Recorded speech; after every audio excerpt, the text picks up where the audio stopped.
যে ব্যক্তি ফজরের নামাজ কাজা করে, হাদিস আল্লাহ রাসূল সাল্লাল্লাহু আলাইহি ওয়াসাল্লাম বলেন, ওয়া ইল্লা আসবাহা খাবিসান নাফসি কাসলান। মারাত্মক কথা, নবীজি বলছেন ফজরের নামাজ যে পড়ে না, যে ফজরের নামাজ ছেড়ে দিল, সে হচ্ছে খবিস। সে কি? সে খবিস। আল্লাহ রসুল বলেছেন, কথা তো আমার না। রসুল বলেন ওয়া ইল্লা আসবাহা খবিসান নাফসি কাসলান, ফজরের নামাজ ছেড়ে দেয় সে খবিস।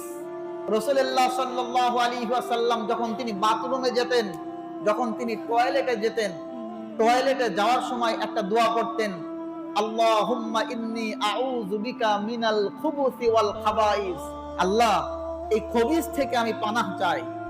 এই হাদিস দ্বারা, এই দোয়া দ্বারা রাসূলুল্লাহ সাল্লাল্লাহু আলাইহি ওয়াসাল্লাম উম্মতকে একটা মেসেজ দিচ্ছেন যে উম্মতেরা শোনো, খবিসের জায়গা হচ্ছে টয়লেট, খবিসের জায়গা হচ্ছে টয়লেট, বাথরুম।